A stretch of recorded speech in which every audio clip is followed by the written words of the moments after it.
എല്ലാ പ്രിയപ്പെട്ടവർക്കും ക്രിസ്തുയേശുവിന്റെ നാമത്തിൽ സ്നേഹവന്ദനം. എബ്രായലേഖനം 10-ാം അധ്യായം 26-ാമത്തെ വാക്യം നമുക്ക് എല്ലാവർക്കും എടുക്കാം. സത്യത്തിന്റെ പരിജ്ഞാനം ലഭിച്ച ശേഷം നാം മനഃപൂർവ്വം പാപം ചെയ്താൽ പാപങ്ങൾക്ക് വേണ്ടി ഇനി ഒരു യാഗവും ശേഷിക്കാതെ ന്യായവിധിക്കായി ഭയങ്കരമായൊരു പ്രതീക്ഷയും എതിരാളികളെ ദഹിപ്പിപ്പാനുള്ള ക്രോധാഗ്നിയുമേ ഉള്ളൂ. എബ്രായലേഖനം 10-ാം അധ്യായത്തിൽ നിന്ന് രണ്ട് കൂട്ടരെ ഞാൻ നിങ്ങൾക്ക് പരിചയപ്പെടുത്തി തരാം. ഒന്നാമത്തെ കൂട്ടരാണ് നമ്മളിവിടെ വായിച്ചത്. എന്താണ്? 10:26 സത്യത്തിൻ്റെ പരിജ്ഞാനം ലഭിച്ച ശേഷം മനഃപൂർവം പാപം ചെയ്യുന്ന ഒരു കൂട്ടർ. ഇനി രണ്ടാമത്തെ കൂട്ടർ 32-ാം വാക്യം വായിച്ച്. എന്നാൽ നിങ്ങൾ പ്രകാശനം ലഭിച്ച ശേഷം നിന്ദകളാലും പീഡകളാലും കൂത്തുകാഴ്ചയായി ഭവിച്ചും ആ വക അനുഭവിക്കുന്നവർക്ക് കൂട്ടാളികളായി തീർന്നും ഇങ്ങനെ കഷ്ടങ്ങളാൽ വളരെ പോരാട്ടം കഴിച്ച പൂർവ്വകാലം ഓർത്തുകൊള്ളുവിൻ. രണ്ടാമത്തെ കൂട്ടർ സത്യത്തിൻ്റെ പരിജ്ഞാനം ലഭിച്ച ശേഷം, അതാണ് പ്രകാശനം ലഭിച്ചു എന്ന് പറഞ്ഞാൽ സത്യത്തിൻ്റെ പരിജ്ഞാനം ലഭിച്ച ശേഷം നിന്ദകളാലും പീഡകളാലും കൂത്തുകാഴ്ചയാലും ബഹുവിധ പോരാട്ടം കഴിച്ചുകൊണ്ട് കർത്താവിന് വേണ്ടി നിൽക്കുന്ന ഒരു കൂട്ടർ. രണ്ട് കൂട്ടരെ നമുക്ക് ഇവിടെ കാണാം. എബ്രായ ലേഖനം എഴുതിയ കാലഘട്ടം AD 60-നും 70-നും ഇടയിലുള്ള കാലഘട്ടത്തിലാണ് എഴുതിയത്. ഭൂരിപക്ഷവും പണ്ഡിതന്മാർ അപ്പസ്തോലനായ പൗലോസാണ് ഇത് എഴുതിയത് എന്ന് കരുതപ്പെട്ടു പോരുന്നു. എന്നാൽ ദൈവത്തിൻ്റെ പരിശുദ്ധാത്മാവ് ഈ ലേഖനത്തിൻ്റെ എഴുത്തുകാരനെ വെളിപ്പെടുത്തുവാൻ ആഗ്രഹിച്ചില്ല എന്നതാണ് സത്യം. ആരാണ് എബ്രായർ? എബ്രായർ എന്ന് പറഞ്ഞാൽ എന്താണ് അതിൻ്റെ അർത്ഥം? എബ്രായർ എന്ന് പറഞ്ഞാൽ നദി കടന്നു വന്നവർ എന്നാണ് അതിൻ്റെ അർത്ഥം. അക്കരെ നിന്ന് വന്നവർ, നദി കടന്ന് ഇക്കരെ വന്നവർ, അവരെയാണ് എബ്രായർ എന്ന് വിളിക്കുന്നത്. നമ്മൾ ഈ എബ്രായ ലേഖനം വായിക്കുമ്പോൾ നിങ്ങൾ ചിന്തിച്ചിട്ടുണ്ടോ, എബ്രായ ലേഖനം എഴുതുവാനുള്ള കാരണം എന്താണ്? എബ്രായ ക്രിസ്ത്യാനികൾ എന്ന് പറയുന്നത് യഹൂദ മതത്തിൽ നിന്ന് ദൈവസഭയിലേക്ക് മാറ്റപ്പെട്ട, കൺവെർട്ട് ചെയ്യപ്പെട്ട ആളുകളാണ്. അവർ യഹൂദന്മാരാണ് കൂടുതലും ആ സഭയിലുള്ള ആളുകൾ. യഹൂദൻ എന്ന് പറഞ്ഞാൽ അവന് വലിയ ദൈവാലയം ഉണ്ടായിരുന്നു. യഹൂദന് വലിയ ഉത്സവങ്ങൾ, പെരുന്നാളുകൾ ഉണ്ടായിരുന്നു. യഹൂദന്റെ ദൈവാലയത്തിൽ മഹാപുരോഹിതന്മാരും പുരോഹിതന്മാരും ഒക്കെ ഉണ്ട്. യഹൂദന്റെ ദേവാലയത്തില് യാഗങ്ങളുണ്ടായിരുന്നു. അങ്ങനെ വളരെ ശ്രേഷ്ഠമായ ഒരു സമൂഹമായിരുന്നു, ഒരു മതമായിരുന്നു യഹൂദ മതം എന്ന് പറയുന്നത്. അപ്പൊ ആ കാലത്ത് യേശുക്രിസ്തുവിലൂടുള്ള പാപമോചനം പ്രസംഗിക്കപ്പെടുകയും സുവിശേഷം, സത്യത്തിന്റെ പരിജ്ഞാനം അവരുടെ ഇടയിലേക്ക് കടന്നു വരികയും ചെയ്തതിൻ്റെ ഭാഗമായി ഈ ആളുകൾ രക്ഷിക്കപ്പെട്ടു. യഹൂദന്മാരുടെ ഇടയിൽ നിന്ന് രക്ഷിക്കപ്പെട്ടു. അപ്പൊ സത്യത്തിന്റെ പരിജ്ഞാനം അവർക്ക് ലഭിച്ചു കഴിഞ്ഞപ്പോൾ അവർ യഹൂദ മതം വിട്ടു. അവർ സഭയിലേക്ക് കടന്നു വന്നു. അവർ സഭയിലേക്ക് കടന്നു വന്ന് അവർ സ്നാനപ്പെട്ടു. കർത്താവിന്റെ കൽപ്പന അനുസരിക്കാൻ തുടങ്ങി. അവർ കർത്താവിന്റെ മേശയെ ആചരിച്ചു. അവർ യഥാർത്ഥമായ സത്യത്തിലേക്ക് അവർ വന്നു. അങ്ങനെ കാലങ്ങൾ മുൻപോട്ട് പോയി. ഏതാണ്ട് AD 60 ആയപ്പോഴേക്കും ഒരു മൂല്യച്യുതി ഈ സഭയിലുണ്ടായി. എന്താണെന്ന് ചോദിച്ചാൽ, അവരെ വേണ്ടതായ ഉപദേശങ്ങൾ അവർക്ക് കൊടുക്കുവാൻ ആളുകളില്ലാതെ വന്നതായ സമയത്ത് ഈ ആളുകൾ, യഹൂദ മതം വിട്ടുവന്ന ആളുകൾ, അവർ വന്ന സ്ഥലത്തേക്ക് തിരിഞ്ഞു നോക്കുവാനിടയായി. അവർ പുറകോട്ട് നോക്കിയപ്പോൾ അവിടെ ദേവാലയം വലുതുണ്ട്, വലിയ പെരുന്നാളുണ്ട്. ഇവിടെ പെരുന്നാളില്ല. സഭയിൽ വന്നപ്പം യാഗമൊന്നും കാണുന്നില്ല, ഉത്സവങ്ങളില്ല. സഭയിൽ കാണത്തക്കതായ ഒന്നും വെച്ചിട്ടില്ല. അപ്പൊ അവർക്ക് സഭയിൽ അങ്ങനെ നിലനിൽക്കാൻ കഴിയാതെ വന്നു. അവരെ അത് പഠിപ്പിക്കാഞ്ഞതിന്റെ പരിണിത ഫലമായിട്ട് യഹൂദന്മാർ പുറകോട്ട് പിന്മാറിപ്പോകുവാനിടയായി തീർന്നു. അങ്ങനെ പിന്മാറിപ്പോയ ആളുകളെ കറക്റ്റ് ചെയ്ത് മടക്കിക്കൊണ്ടുവരുവാൻ വേണ്ടിയാണ് എബ്രായ ലേഖനം എഴുതിയത്. അവരോട് പറയുകയാണ്, നമ്മൾ എബ്രായ ലേഖനം വായിക്കുമ്പോൾ അതിന്റെ 1-ാം അധ്യായം മുതൽ മുമ്പോട്ട് വരുമ്പോൾ പറയുകയാണ്, അവർ വിശിഷ്ടമെന്ന് കരുതിയിരുന്ന പലതും മഹത്വകരമല്ല എന്നവരെ പഠിപ്പിക്കുക. അതാണ് 2-ാം അധ്യായം നമ്മൾ വരുമ്പം പറയുകയാണ്, നിങ്ങൾ യേശുവിനെ നോക്കൂ, ശ്രദ്ധിച്ചു നോക്കൂ, അവർ ദൂതന്മാരെക്കാൾ വലിയവനാണ്. അപ്പം ദൂതന്മാർ വലിയവരെന്ന് ചിന്തിച്ചവരാണ്. അതുപോലെ യഹൂദന്മാര് മോശയാണ് അവരുടെ വലിയവനായ നേതാവെന്ന് ചിന്തിച്ചവരാണ്. അപ്പൊ അവരോട് പറയുകയാണ്, യേശുവിനെ നിങ്ങളൊന്ന് ശ്രദ്ധിച്ചു നോക്കൂ, യേശു മോശയേക്കാൾ വലിയവനാണ്, യേശു ദൈവ ആലയത്തെക്കാൾ വലിയവനാണ്, യേശു ശലോമോനേക്കാൾ വലിയവനാണ്, യേശു യാഗത്തെക്കാൾ വലിയവനാണ് എന്ന് അവരോട് പറഞ്ഞ് അവരെ മടക്കി കൊണ്ടുവന്ന് അവരുടെ കണ്ണ് യേശുവിലേക്ക് നോക്കുവാൻ അവരെ ഉത്സാഹിപ്പിക്കുക. അതുകൊണ്ടാണ് എബ്രായ ലേഖനകാരൻ പറയുന്നത്, ഇവൻ എത്ര മഹാനെന്ന് നോക്കുവിൻ, യഹൂദന്മാരോട് പറയാം. അപ്പം അവർ ശ്രേഷ്ഠമെന്ന് കരുതിയിരുന്ന പലതിനേക്കാൾ അതിശ്രേഷ്ഠമാണ്, വലിയവനാണ് കർത്താവായ യേശു എന്ന് യഹൂദന്മാരുടെ ചിന്തയിലേക്ക് അവരെ പിന്മാറ്റത്തിൽ നിന്ന് മടക്കിക്കൊണ്ടുവരുവാൻ പൗലോസ് എഴുതിയ ലേഖനമാണ് ഈ ലേഖനം. എഴുതിയതിന്റെ കാരണം അതാണ്. ഇനി നമുക്ക് വിഷയത്തിലേക്ക് വരാം. അപ്പൊ അവിടെ പറയാണ്, സത്യത്തിന്റെ പരിജ്ഞാനം ലഭിച്ച ശേഷം നാം മനഃപൂർവ്വം പാപം ചെയ്താൽ ഇനി പാപങ്ങൾക്ക് വേണ്ടി ഒരു യാഗവും ശേഷിക്കുന്നില്ല. കാരണം നമ്മുടെ പാപങ്ങൾക്ക് വേണ്ടിയാണ് കർത്താവായ യേശുവിനെ യാഗമായി അർപ്പിച്ചത്. അപ്പം ഇവിടെ പറയുകയാണ്, എന്താണ് സത്യത്തിന്റെ പരിജ്ഞാനം എന്ന് പറഞ്ഞാൽ? സുവിശേഷം കേട്ടവർ, അതാണ് സത്യത്തിന്റെ പരിജ്ഞാനം. സുവിശേഷത്തിന്റെ പ്രകാശം കിട്ടിയവർ, സുവിശേഷം കേട്ട് രക്ഷിക്കപ്പെട്ടവർ, സ്നാനപ്പെട്ടവർ, കർത്താവിന്റെ മേശയിൽ ഭാഗമാകുന്ന ആളുകൾ, അതാണ് സത്യത്തിന്റെ പരിജ്ഞാനം ലഭിച്ചവർ. ഇവരെ കുറിച്ച് പറയാം, നാം സത്യത്തിന്റെ പരിജ്ഞാനം ലഭിച്ച ശേഷം നാം മനഃപൂർവ്വം പാപം ചെയ്താൽ. മനഃപൂർവ്വമാണോ പാപം ചെയ്യുന്നത്? വിശ്വാസി പാപം ചെയ്യുന്ന മനഃപൂർവ്വമാണോ?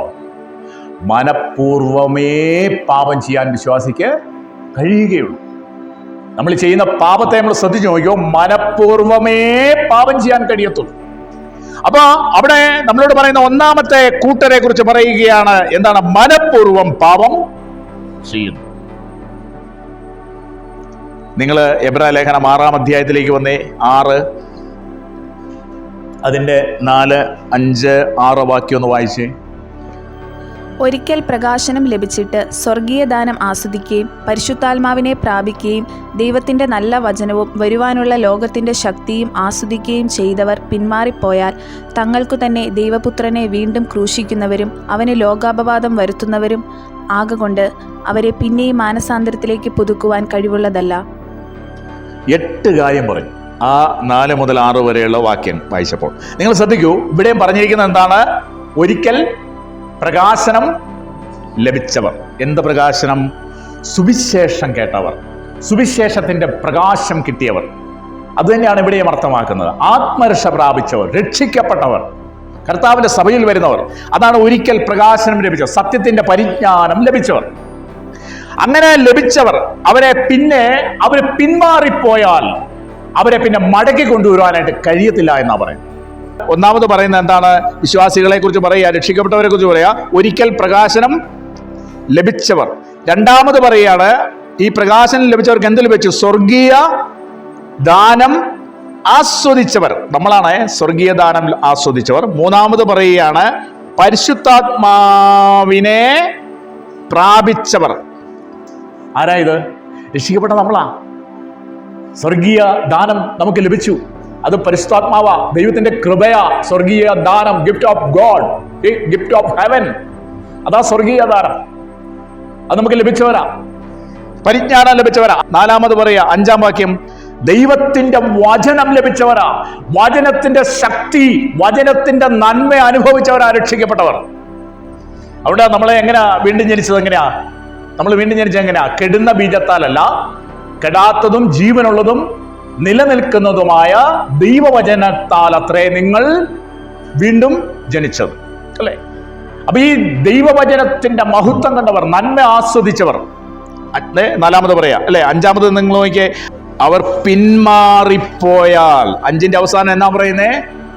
പിന്മാറിപ്പോയാൽ, ആര്? രക്ഷിക്കപ്പെട്ടവർ. ആര്? സത്യത്തിന്റെ പരിജ്ഞാനം ലഭിച്ചവർ. ആര്? സ്വർഗീയ ദാനം ലഭിച്ചവർ. ആര്? പരിശുദ്ധാത്മാവിനെ പ്രാപിച്ചവർ. ആര്? രക്ഷയുടെ അനുഭവത്തിൽ വന്നവർ. ആര്? ദൈവകൃപ ലഭിച്ചവർ. ഇവർ പിന്മാറിപ്പോയാൽ, ആറാമത് പറയാ, ഇവരെ നമുക്ക് പിന്നെ എന്ത് ചെയ്യാൻ പറ്റത്തില്ല? മാനസാന്തരത്തിലേക്ക് കൊണ്ടുവരാനായിട്ട് പറ്റത്തില്ല. ഞാൻ ഈ വചനം കഴിഞ്ഞ ദിവസങ്ങളിൽ ഇരുന്ന് ധ്യാനിച്ചപ്പോൾ ഞാൻ കർത്താവിന് മുമ്പ് ഞാൻ കണ്ണു നിറഞ്ഞു പോയി. കാരണം ഏത് പാപിയെ രക്ഷിപ്പാൻ ആർക്ക് കഴിയും? യേശുവിന് കഴിയും. എത്ര വലിയ പാപിയെയും യേശുവിനെ രക്ഷിപ്പാൻ കഴിയും.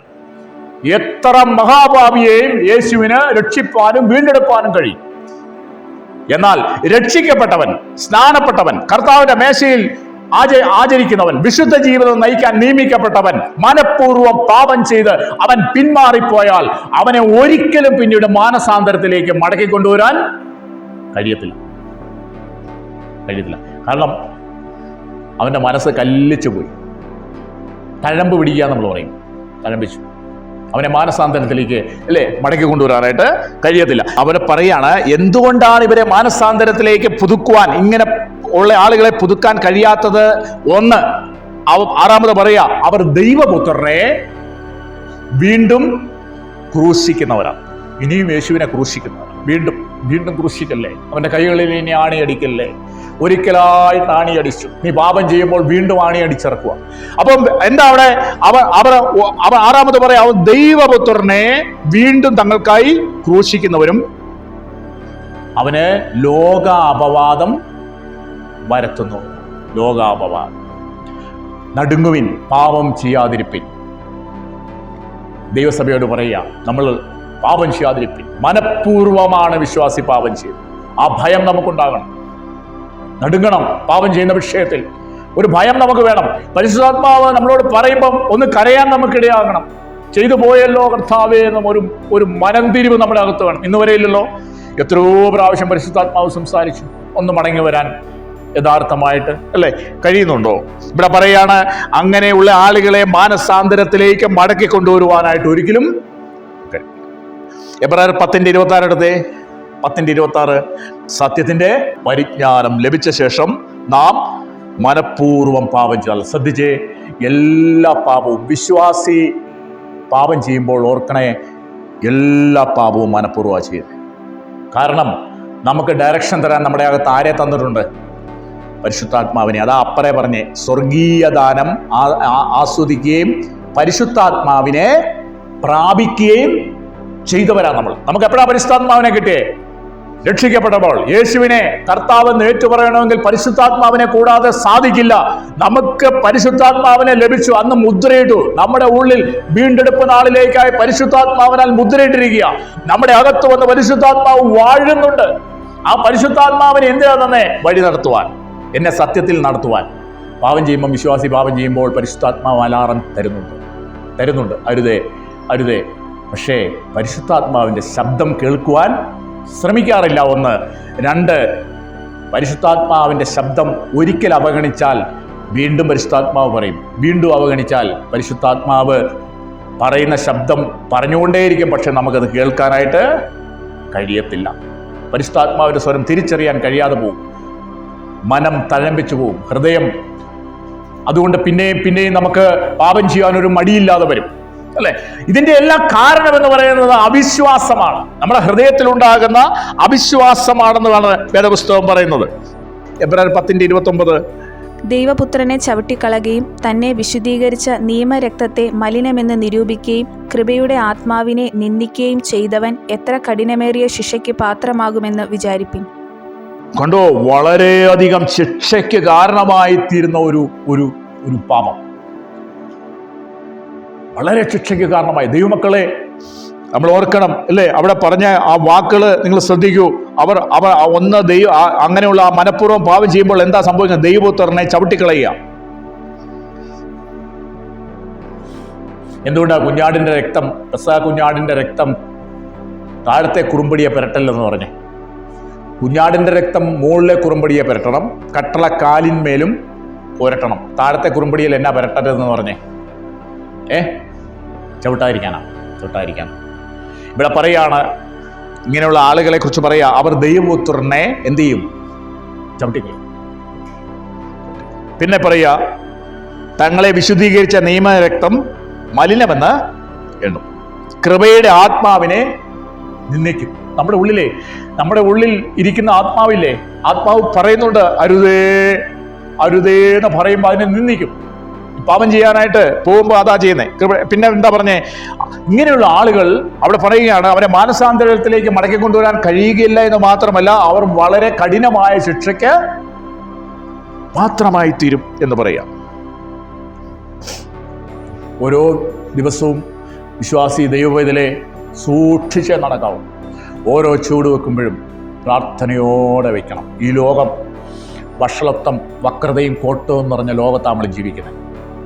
ഓരോ ചൂട് വെക്കുമ്പോഴും പ്രാർത്ഥനയോടെ ചൂട് വയ്ക്കണം. ഓരോ ചൂട് വയ്ക്കുമ്പോഴും കർത്താവേ കൃപ തരണേ, വഴി കാണിക്കണേ, ഞാൻ മനുഷ്യനാണെന്ന് പറയണം. കർത്താവ് എനിക്ക് പരിശുദ്ധാത്മാവിൻ്റെ സഹായം വേണമെന്ന് പറയണം. നമ്മുടെ യാത്ര എങ്ങനെ ആയിരിക്കണം? ഒരു കപ്പൽ അത് വലിയ ഒരു കടലിടുക്കിലൂടെ യാത്ര ചെയ്യുകയാണ്. ആ കപ്പൽ കടലിടുക്കിലൂടെ യാത്ര ചെയ്യുമ്പോൾ അവിടെ കടലിന് വീതി കുറവാണ്, രണ്ടു വശത്തും വലിയ പാറക്കൂട്ടമാണ്. കപ്പൽ ഇങ്ങനെ കടലിടുക്കിലൂടെ സൂക്ഷ്മതയോടെ യാത്ര ചെയ്യുന്ന സമയത്ത് ആ കപ്പലിലെ കപ്പിത്താനോട് ആ കപ്പലിലെ ഒരു ജീവനക്കാരൻ പറഞ്ഞു, നമ്മൾ വളരെ ഡേഞ്ചർ ഏരിയയിലൂടെയാണ് പോകുന്നെന്ന് പറഞ്ഞു. വളരെ അപകടം പിടിച്ച സ്ഥലത്തൂടെയാണല്ലോ നമ്മൾ യാത്ര ചെയ്യുന്നത് ക്യാപ്റ്റനോട് പറഞ്ഞു. ഉടനെ ക്യാപ്റ്റൻ പറഞ്ഞു, ശരിയാണ്, നമ്മൾ ഡേഞ്ചറായ സ്ഥലത്തൂടെയാണ് പോകുന്നത്, പക്ഷേ വി ആർ സേഫ്, നമ്മൾ സുരക്ഷിതരാണെന്ന് പറഞ്ഞു. അതെന്താ അങ്ങനെ പറഞ്ഞെന്ന് ചോദിച്ചു. നമ്മൾ സുരക്ഷിതരാ, ഡേഞ്ചർ ഏരിയയിലൂടെയാ പോകുന്നെങ്കിലും നമ്മൾ സുരക്ഷിതരാ. കാരണം എന്താന്ന് ചോദിച്ചു. കപ്പിത്താൻ പറഞ്ഞു, ഞാൻ ആ പാറക്കുട്ടങ്ങളോട് വളരെ അകലം പാലിച്ചാണ് യാത്ര ചെയ്യുന്നത്, അതുകൊണ്ട് വി ആർ സേഫ്, നമ്മൾ സുരക്ഷിതരാണെന്ന് പറഞ്ഞു. Are you safe? നിങ്ങളുടെ യാത്രയിൽ ഈ പാറക്കുട്ടങ്ങളോട് അകലം പ്രാപിച്ച് വേണം യാത്ര ചെയ്യുവാൻ, പാപത്തോട് അകലം പ്രാപിച്ച്. ഇവിടെ പറയുകയാണ്, സത്യത്തിന്റെ പരിജ്ഞാനം ലഭിച്ച ശേഷം മനഃപൂർവ്വം പാപം ചെയ്താൽ പിന്നെ നോ ചാൻസ് എന്ന് വിശുദ്ധ പുസ്തകം നമ്മളോട് പറയുക. അപ്പൊ ഒന്നാമത്തെ കൂട്ടർ, അവർ മനഃപൂർവ്വം പാപം ചെയ്ത് ദൈവഭയമില്ലാതെ ജീവിക്കുന്ന ഒരു സമൂഹം, അതും ഇതിനകത്തുണ്ട്. ഒരു ഭയവുമില്ല, ദൈവത്തെ ഭയമില്ല. കാരണം അവർക്ക് ദൈവത്തെ ഭയമില്ല. ദൈവത്തിൽ വിശ്വാസം ഉണ്ടായിട്ട് വേണ്ട ഭയം. അവരുടെ അവിശ്വാസമാണ് അവരുടെ ഹൃദയത്തിൽ. വിശ്വാസം നഷ്ടപ്പെട്ടു പോയി. അതുകൊണ്ടാണ് ദൈവഭയമില്ലാതെ എപ്പോൾ വരുന്നതെന്ന് ചോദിച്ചാൽ വിശ്വാസം നഷ്ടപ്പെടുമ്പോഴാണ്. അവിശ്വാസമുള്ള ദുഷ്ടഹൃദയം നമുക്ക് അകത്തുണ്ടാവും. അങ്ങനെ ഒരു കൂട്ടർ. രണ്ടാമത്തെ കൂട്ടർ വളരെ മനോഹരമാണ്, വളരെ ആശ്വാസം തരുന്ന ഒരു കൂട്ടരാണ് കേട്ടോ. ആ 10-ാം അധ്യായത്തിന്റെ 32-ാം വാക്യം വായിച്ച് 32-34 വരെ ഒന്ന് വായിച്ച്. എന്നാൽ നിങ്ങൾ പ്രകാശനം ലഭിച്ച ശേഷം നിന്ദകളാലും പീഡകളാലും കൂത്തുകാഴ്ചയായി ഭവിച്ചും ആ വക അനുഭവിക്കുന്നവർക്ക് കൂട്ടാളികളായി തീർന്നും ഇങ്ങനെ കഷ്ടങ്ങളാൽ വളരെ പോരാട്ടം കഴിച്ച പൂർവ്വകാലം ഓർത്തുകൊള്ളുവിൻ. തടവുകാരോട് നിങ്ങൾ സഹതാപം കാണിച്ചതല്ലാതെ സ്വർഗത്തിൽ നിലനിൽക്കുന്ന ഉത്തമ സമ്പത്ത് നിങ്ങൾക്കുണ്ട് എന്നറിഞ്ഞ് സമ്പത്തുകളുടെ അപഹാരവും സന്തോഷത്തോടെ സഹിച്ചുവല്ലോ. ഇവർക്ക് എന്ത് ലഭിച്ചു? 32-ാം വാക്യം എങ്ങനെ സ്റ്റാർട്ട് ചെയ്യുന്നേ? പ്രകാശനം ലഭിച്ചവരാണ്. ഇവിടെ പ്രകാശനം എന്ന് പറഞ്ഞത് തന്നെയാണ് മോളിൽ പറഞ്ഞ 26 പറഞ്ഞ സത്യത്തിന്റെ പരിജ്ഞാനം. അത് തന്നെയാണ് ഈ പ്രകാശനം. ഞാൻ ഈ ആവർത്തിച്ച് പറയുവേ, എനിക്ക് അറിവില്ലാത്തതുകൊണ്ടാണ് ഞാൻ ആവർത്തിച്ച് പറയുന്നത്. നിങ്ങളങ്ങ് ക്ഷമിക്കണേ. ഞാൻ ഈ വാക്കുകൾ ആവർത്തിച്ച് പറയുന്നത് കാര്യമാക്കണ്ട. പൗലോസിന് അങ്ങനെ നല്ല അറിവുള്ളവനാണ്. വിദ്യാബഹുത്വത്താൽ ഭയങ്കര ഭ്രാന്ത് പിടിച്ചെന്നൊക്കെ പറയാൻ തക്കവണ്ണം ബഹുത്വമുള്ളവനാണ്. PhD എടുത്തവനാണ്. ഗമാലിയലിന്റെ പാദപീഠത്തിൽ ഇരുന്ന് പഠിച്ചവനാണ് പൗലോസ്. അപ്പൊ പൗലോസിന് ഒത്തിരി അറിവുണ്ട്. ഞാൻ പറഞ്ഞത്, പൗലോസ് ഒരു വാക്ക് ഒരിക്കൽ പറഞ്ഞാൽ പിന്നെ എന്ത് ചെയ്യത്തില്ല, പെട്ടെന്നൊന്നും റിപ്പീറ്റ് ചെയ്യത്തില്ല. അപ്പം മോളിൽ പറഞ്ഞു സത്യത്തിന്റെ പരിജ്ഞാനം ലഭിച്ചവർ. അത് വീണ്ടും താഴെ കൊണ്ട് 32 ചേർക്കാൻ കഴിയാത്തതുകൊണ്ടാണ് താൻ പറഞ്ഞത്. എന്ത് പറഞ്ഞു? അതേ വാക്കിന് വേറൊരു വാക്ക് ഉപയോഗിച്ചു. ഏതാണ്? പ്രകാശനം ലഭിച്ചവർ. ഇവിടെ പറയാണ്, ഒരിക്കൽ പ്രകാശനം ലഭിച്ചവരാണ് നമ്മൾ, രക്ഷിക്കപ്പെട്ടവരാണ്. ഈ ആളുകൾ അവരുടെ ജീവിതത്തിലേക്ക് ബഹുവിധമായ കഷ്ടങ്ങൾ കടന്നു വരികയാണ്. നിന്ന, കൂത്തുകാഴ്ച, പോരാട്ടം, ഇങ്ങനെ ബഹുവിധ കഷ്ടതയിലൂടെ അവർ കടന്നുപോയപ്പോൾ എന്താണ് അവരെ നിലനിർത്തിയത്? അവരെ ഈ കഷ്ടതയിൽ അവർക്ക് നിലനിൽക്കുവാനിടയായത് അവരുടെ വിശ്വാസമാണെന്ന് പറയുക. വിശ്വാസം. നിങ്ങൾ നോക്കിയേ, ഈ പ്രകാശം ലഭിച്ച ആളുകൾ, ഇവർ ഈ കഷ്ടതയെല്ലാം, അങ്ങനെ ഒരു കൂട്ടർ, രണ്ടാമത്തെ കൂട്ടർ, ഈ കഷ്ടത സഹിക്കുന്ന, നിന്ന സഹിക്കാൻ നിയമിക്കപ്പെട്ടവർ, കൂത്തുകാഴ്ചയായിത്തീരുന്നവർ, ബഹുവിധ പോരാട്ടം കഴിക്കുന്നവർ, അങ്ങനെ ഒരു കൂട്ടർ ഇതിനകത്തുണ്ട്. അവരെ കുറിച്ചാണ് പറയുന്നത്. അവരെന്തുകൊണ്ടാണ് നശിച്ചു പോകാതെ നിലനിൽക്കുന്നതെന്ന് ചോദിച്ചാൽ അവരുടെ അകത്തെ വിശ്വാസമാണ്. വിശ്വാസം. അപ്പുറത്തോ എന്താ ഒന്നാമത്തെ കൂട്ടർക്ക് എന്താ പറയാ? അവർക്ക് വിശ്വാസം നഷ്ടപ്പെട്ടു പോയി, അവിശ്വാസമായി അവരുടെ ഹൃദയത്തിലായി പോയി. രണ്ടാമത്തെ കൂട്ടർ അവര് അങ്ങനെ നിൽക്കുവാനായിട്ട് അവരെ നോക്കിക്കേ, അവരെത്ര കാര്യങ്ങൾ അവിടെ പറഞ്ഞേക്കുന്നത്. ഒന്ന്, അവർ നിന്ദകളാലും പീഡകളാലും കൂത്തുകാഴ്ചയായി ഭവിച്ചു. ഒന്നാമത്തെ കൂട്ടർ. മൂന്നാം വാക്യം ശ്രദ്ധിച്ചേ. രണ്ടാമത്തെ കാര്യം അതിലുണ്ട്. 33 വാക്യം. ആ വക അനുഭവിക്കുന്നവർക്ക് കൂട്ടാളികളായി തീർന്നും ഇങ്ങനെ കഷ്ടങ്ങളാൽ വളരെ പോരാട്ടം കഴിച്ച പൂർവ്വകാലം ഓർത്തുകൊള്ളുവിൻ. അവർ കഷ്ടം അനുഭവിക്കുന്ന ഒരു ജീവിതമാണ്. നിന്ന് കൂത്തുകാഴ്ച പോരാട്ടം മാത്രമല്ല, 33 പറയാ അവർ കഷ്ടം അനുഭവിപ്പാൻ അവർക്ക് മടിയില്ല. 34 വാക്യം വായിച്ച. തടവുകാരോട് നിങ്ങൾ സഹതാപം കാണിച്ചതല്ലാതെ സ്വർഗത്തിൽ നിലനിൽക്കുന്ന ഉത്തമ സമ്പത്ത് നിങ്ങൾക്കുണ്ട് എന്നറിഞ്ഞ് സമ്പത്തുകളുടെ അപഹാരവും സന്തോഷത്തോടെ സഹിച്ചുവല്ലോ. തടവുകാരോട് അവർ കരുണ കാണിച്ചു എന്ന് പറഞ്ഞാൽ, അന്നേരം സുവിശേഷത്തെ പ്രതി ജയിലിൽ കിടക്കുന്ന ആളുകളോട് അവരെന്ത് ചെയ്തു? സുവിശേഷത്തെ പ്രതി അവർ കരുണ കാണിച്ചു എന്ന് പറഞ്ഞാൽ അവരുടെ സമ്പത്തുകളുടെ അപഹാരം അവർ സഹിച്ചു. അങ്ങനെ ഒരു കൂട്ടർ അവർ കൊടുക്കുന്നവരാണ്. അവരങ്ങ് കൊടുക്കും. അവർക്ക് ഉള്ളപ്പോഴൊക്കെ അവരങ്ങ് കൊടുക്കും. അതായത് ഒരു കാര്യം ഞാൻ പറഞ്ഞതാ. തടവുകാരോട് സഹതാപം കാണിച്ചു എന്ന് പറഞ്ഞാൽ അവരുടെ കയ്യിൽ അവർക്ക് പൈസയുണ്ട്, അവർ പോക്കറ്റിൽ നിന്ന് പിറകി കൊടുക്കും. ഈ കൊണ്ടുപോകും. അവർക്കറിയാം അതിൻ്റെ സൈക്കോളജി. സമ്പത്തുകളുടെ അപകാരം അവരെന്ത് ചെയ്തു? സഹിച്ചു. അതിന്റെ കാരണമാ പറഞ്ഞേ. എന്താണ്? സ്വർഗത്തിൽ നിലനിൽക്കുന്ന ഉത്തമ സമ്പത്ത് ഉണ്ട് എന്ന് അവരറിഞ്ഞ് അവർ സമ്പത്തുകളുടെ അപഹാരം സഹിച്ചു. അപ്പൊ അവര് ഈ ഭൂമിയിൽ അവരുടെ സമ്പത്ത് അവർ വാരി കൊടുക്കുമ്പോൾ അവർ വിചാരിച്ച് അവർക്ക് ഒരു കാര്യം ഉറപ്പുണ്ടായിരുന്നു. എന്താ? സ്വർഗത്തിൽ അവർക്ക് നിലനിൽക്കുന്ന സമ്പത്ത് ഉണ്ട്. എബ്രായലേഖനം 10:36-35 വായിച്ചേ. അതുകൊണ്ട് മഹാപ്രതിഫലമുള്ള നിങ്ങളുടെ ധൈര്യം തള്ളിക്കളയരുത്. ദൈവേഷ്ടം ചെയ്ത് വാഗ്ദത്തം പ്രാപിപ്പാൻ സഹിഷ്ണുത നിങ്ങൾക്ക് ആവശ്യം. ഇനി എത്രയും അല്പകാലം കഴിഞ്ഞിട്ട് വരുവാനുള്ളവൻ വരും, താമസിക്കുകയുമില്ല. എന്നാൽ എൻ്റെ നീതിമാൻ വിശ്വാസത്താൽ ജീവിക്കും. പിന്മാറുന്നുവെങ്കിൽ എൻ്റെ ഉള്ളത്തിന് അവനിൽ പ്രസാദമില്ല. നാമോ നാശത്തിലേക്ക് പിന്മാറുന്നവരുടെ കൂട്ടത്തിലല്ല, വിശ്വസിച്ച് ജീവരക്ഷ പ്രാപിക്കുന്നവരുടെ കൂട്ടത്തിലത്രേ ആകുന്നു. ഇവരെ ഇതിനെ പ്രേരിപ്പിച്ചതിന്റെ കാരണം പറയാ. എന്താണ്? എന്റെ നീതിമാൻ വിശ്വാസത്താൽ ജീവിക്കും. വിശ്വാസത്താൽ ജീവിക്കും. ഇവരെ പ്രേരിപ്പിച്ചതാ. വിശ്വാസത്താൽ ജീവിക്കുന്നു. വിശ്വാസത്താലാണ് ഒരു ദൈവവേദൽ ജീവിക്കേണ്ടത്. നമ്മൾ മറന്നു പോകരുത്. അവർ വിശ്വാസത്താൽ ജീവിച്ചു എന്ന് വേദപുസ്തകം പറയാം. നിങ്ങൾക്കറിയാമോ പഴയ നിയമഭക്തന്മാരെ കുറിച്ച് എബ്രായലേഖനം 11 അധ്യായം എഴുതുവാനുള്ള കാരണം എന്താണെന്നറിയാമോ? 10 അധ്യായം ഉള്ളത് കൊണ്ടാണ് 11 അധ്യായം എഴുതിയത്. എന്താ 10 അധ്യായം? 10 അധ്യായത്തിൽ 2 കൂട്ടരെ കാണിക്കുകയാണ്. അതിൽ ഒരു കൂട്ടർ അവിശ്വാസമുള്ള ദുഷ്ടഹൃദയമുള്ളവർ, മനഃപൂർവ്വം പാപം ചെയ്യുന്ന ഒരു സമൂഹം. രണ്ടാമത്തെ കൂട്ടർ ബഹുവിധ കഷ്ടം സഹിക്കുന്നവർ, നിന്ദകളാലും കൂത്തുകാഴ്ചകളാലും ബഹുവിധ പോരാട്ടം സഹിച്ച സമ്പത്തുകളുടെ അപഹാരം സഹിച്ചവർ. എന്താ അവരെ പ്രേരിപ്പിച്ചെന്ന് പറയുക? അതിന്റെ കാരണം 38 വാക്യത്തിലെ കൺക്ലൂഡ് ചെയ്യുക. എന്താണ്? എന്റെ നീതിമാൻ വിശ്വാസത്താൽ ജീവിക്കും. അതുകൊണ്ട് 35 വാക്യം വായിച്ച്. അതുകൊണ്ട് മഹാപ്രതിഫലമുള്ള നിങ്ങളുടെ വിശ്വാസം തള്ളിക്കളയരുത്. ഇവർക്ക് ധൈര്യമുണ്ടായത് എവിടെ നിന്നാണ്? ദൈവത്തിലുള്ള വിശ്വാസം കൊണ്ടാണ്. എന്താ വിശ്വാസം എന്ന് പറഞ്ഞാൽ? കണ്ണും പൂട്ടി ദൈവത്തെ അനുഗമിക്കുക.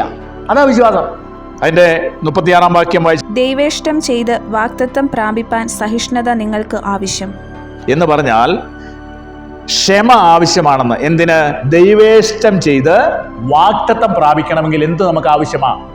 ക്ഷമയോടെ ദൈവം മുമ്പിൽ കാത്തിരിക്കണം. ക്ഷമയോടെ കാത്തിരിക്കണം. 37 വാക്യം. ഇനി എത്രയും അല്പകാലം കഴിഞ്ഞ് വരുവാനുള്ളവൻ വരും, താമസിക്കുകയില്ല എന്ന് പറഞ്ഞാൽ ഇനി അല്പകാലം കഴിഞ്ഞ്, എത്രയും അല്പകാലം കഴിഞ്ഞ് കർത്താവ് വരും.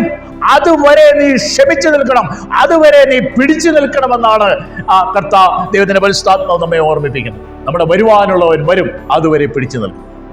എബ്രായലേഖനം 11 അധ്യായം എന്തിനാണ് എഴുതിയെന്ന് ചോദിച്ചാൽ, ഈ ആളുകളുണ്ടല്ലോ, ഈ സഭയില് ഈ വിശ്വാസ ഹൃദയത്തിൽ നിന്ന് നഷ്ടപ്പെട്ട് പിന്മാറിപ്പോയി പഴയതിലേക്ക് തിരിഞ്ഞു നോക്കുന്ന ആ ആളുകളെ ഉറപ്പിക്കാൻ വേണ്ടി പഴയ നിയമത്തിൽ വിശ്വാസത്തിൽ ജീവിച്ച പഴയ നിയമഭക്തന്മാരെ എടുത്തുകൊണ്ടുവന്ന് കാണിക്കുക 11-ാം അധ്യായത്തിൽ. 10-ാം അധ്യായത്തിലെ വിഷയം കണ്ടല്ലോ. അവിടെ പറയുകയാണ്, എന്റെ നീതിമാൻ വിശ്വാസത്താൽ ജീവിക്കും എന്ന് പറഞ്ഞിട്ട് താഴേക്ക് പറയുകയാണ്, നാമോ നാശത്തിലേക്ക് പിന്മാറുന്നവരുടെ കൂട്ടത്തിലല്ല, വിശ്വസിച്ച് ജീവരക്ഷ പ്രാപിക്കുന്നവരുടെ കൂട്ടത്തിൽ അത്രേ ആകുന്നു.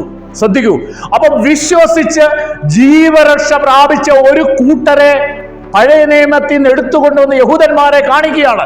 അതാണ് 11-ാം അധ്യായത്തിലെ മിനി ഗാലറി എന്ന് പറയുന്നത്. എന്താണ്?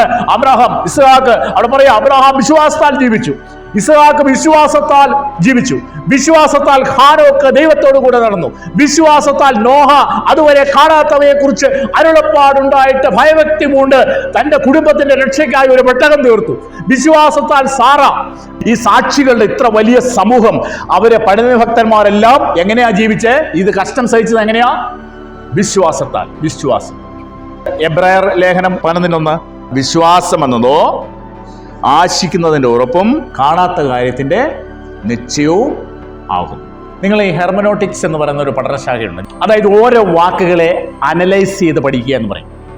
ഓരോ വാക്കിനെയും കീറിമുറിച്ച് പഠിക്കുന്നതാണ് ശരിയായ പഠനം. ഇവിടെ വിശ്വാസം എന്ന വാക്കിനെ നമുക്കൊന്ന് കീറിമുറിച്ച് കാണിക്കാം. എക്സാമ്പിൾ, വിശ്വാസം. നിങ്ങൾ പറഞ്ഞു, വിശ്വാസം എന്നതോ ആശിക്കുന്നതിന്റെ ഉറപ്പും കാണാത്ത കാര്യത്തിന്റെ നിശ്ചയവുമാകുന്നു. വിശ്വാസത്തിൽ 2 ഘടകങ്ങളുണ്ട്. ഒന്ന്, ആശ. വിശ്വാസത്തിനകത്ത് എന്തുണ്ട്? ഹോപ്പുണ്ട്. ഹോപ്പ്, പ്രത്യാശയുണ്ട്. നമ്മുടെ വിശ്വാസത്തിൽ പ്രത്യാശയുണ്ട്. നമ്മുടെ വിശ്വാസത്തിനകത്ത് യേശു വരുമെന്നുള്ള ഉറപ്പ് നമുക്കുണ്ട്. നമ്മുടെ വിശ്വാസത്തിനകത്ത് യേശുവിനെ വഴി നടത്തുമെന്നുള്ള ഉറപ്പുണ്ട്.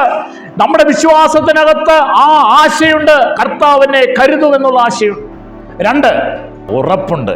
അതാ നിശ്ചയം. എന്താണ്? ഉറപ്പുണ്ട്. വിശ്വാസത്തിനകത്ത് എന്തുണ്ട്? ഉറപ്പുണ്ട്.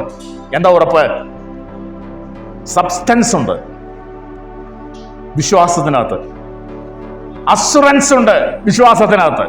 വിശ്വാസത്തിനകത്ത് ഉറപ്പുണ്ടെന്ന്. അതാണ് വിശ്വാസം എന്നതോ ആശിക്കുന്നതിന്റെ ഉറപ്പും കാണാത്ത കാര്യത്തിന്റെ നിശ്ചയവുമാകുന്നു. നിങ്ങളുടെ വിശ്വാസത്തിനകത്ത് ആശയുണ്ടോ? നിങ്ങൾ എന്താ വിശ്വസിച്ചിരിക്കുന്നത്? നിങ്ങളുടെ വിശ്വാസത്തിനകത്ത് പ്രത്യാശയുണ്ടോ? അതാ പൗലോസ് പറഞ്ഞ, നമ്മുടെ പൗരത്വമോ സ്വർഗത്തിലാകുന്നു, അവിടെ നിന്ന് നമ്മുടെ കർത്താവായ യേശു ക്രിസ്തു രക്ഷിതാവായി വരുമെന്ന് നാം കാത്തിരിക്കും. അത് വലിയ പ്രതീക്ഷയാണ്. പ്രതീക്ഷ സമം പ്രതീക്ഷിക്കുന്ന ആശ. അതാ വിശ്വാസത്തിനകത്തുണ്ട്. നീ വിശ്വസിച്ച കാര്യത്തിൽ വിശ്വാസത്തിനകത്തൊരു ആശയിരിപ്പുണ്ട്. രണ്ടാമത് പറയാ, നീ വിശ്വസിച്ച കാര്യത്തിനകത്ത് ഒരു ഉറപ്പുണ്ട്. എന്താണ്? എന്റെ ദൈവം എന്നെ കരുതും, എന്റെ ദൈവം എന്നെ കൈവിടില്ല എന്നുള്ള ഒരു ഉറപ്പ്. ഈ 2 ഘടകങ്ങളും ഏതിനകത്തുണ്ട്? നമ്മൾ വിശ്വസിച്ച വിശ്വാസത്തിനകത്ത് ഉണ്ട്. 4 പേർ ചേർന്ന് ഒരു പക്ഷപാതക്കാരനെ യേശുവിന്റെ അടുക്കൽ കൊണ്ടുവന്നു.